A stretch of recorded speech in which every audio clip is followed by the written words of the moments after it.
Welcome back. The National Defense Strategy lists China as a top concern. The Center for a New American Security has a new roadmap for cooperation with transatlantic allies and others to address China. Carisa Nietsche is Associate Fellow for the Transatlantic Security Program at the Center for a New American Security.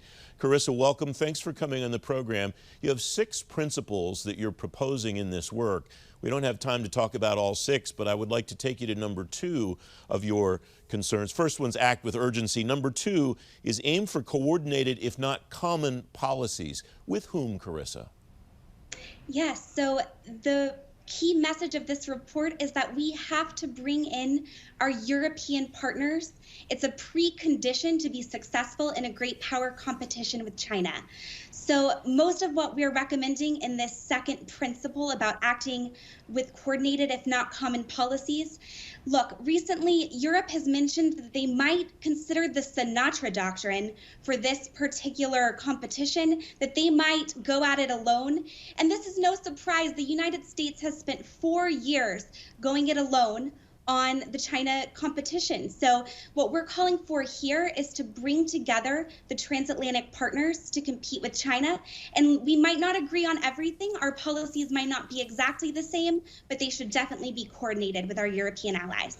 I'll review the others that we don't have time to talk about. For context, Carisa, number 3 is strengthening U.S. and European competitiveness. Number 4 is engaging Europe at all levels. And in brief, you refer to EU, the individual member states, and NATO.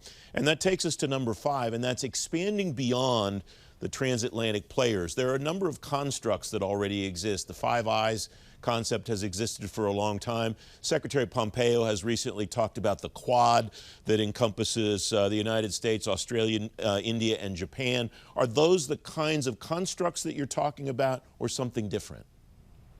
Sure. So some of these constructs will definitely be useful in a competition with China and in bringing in other partners besides our European allies through NATO. But we also think that there are certain areas, especially in multilateral export controls, where it might be a little more piecemeal. The types of partners that we'll want to work with might look a little bit different than some of the current constructs and forums that currently exist. So if we're looking at, export controls on semiconductors, for instance, we'll need to bring in South Korea, we'll need to bring in Japan, and we'll need to bring in Taiwan, who's not currently part of the Wassenaar arrangement. So we are looking at those more traditional forums, but we are looking at, bringing in allies and partners issue by issue, depending on, where we might need certain partners. One construct I've discussed on this program before is the possibility of establishing something like NATO in that part of the world that would encompass some of the countries that you just discussed and some others in that region. Is that something that you think might make sense, that you and your team believe might be effective? We recommend bringing some of those partners into NATO through perhaps a NATO, Asia-Pacific forum. So a lot of what we focus on is how can we utilize current U.S. and EU arrangements like NATO, like EU-U.S. dialogues, and how can we bring in third partners into those conversations. The 6th item that you are recommending is remaining open to engagement with China. There are obviously always questions about China's sincerity and honesty regarding diplomatic and national security issues.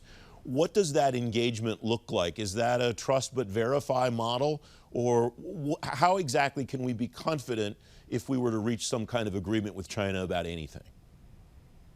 I think that the more partners we bring into this conversation, the more likely we are to succeed. So if we're bringing in G77 democracies, if we're really expanding the aperture here, there is a greater chance that we can take China to task and that we can be sure that they'll follow up and be good on their word.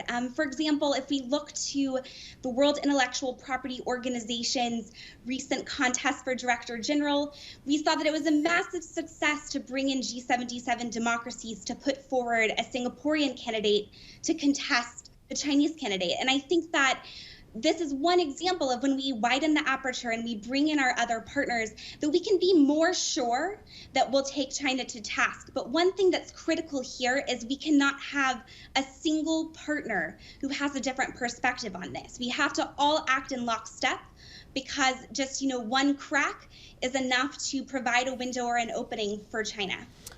Because we have a moment left, I believe that the first principle that you and your colleagues propose is also appropriate as the last thing to discuss, and that is, as I mentioned, acting with urgency. There's no time to waste, is there, Carisa? There is absolutely no time to waste. The stakes are incredibly high. We're looking at a competition that is really a competition of two competing worldviews, and we will absolutely have to have our European partners on board in order to ensure that our shared democratic principles prevail. And I think even more so, we do need to act with urgency, but I do think that the time is now. The pandemic has really laid bare Beijing's global ambitions. We've seen the wolf warrior diplomacy. We've seen retaliatory trade acts. And we've also seen the ham-fisted mask diplomacy. And I think that now is the moment in time that we can work together with our European allies as their shared threat perception has begun to converge with ours. Carisa, thanks very much for joining me today. It's great to have you on the program. Thank you so much for having me.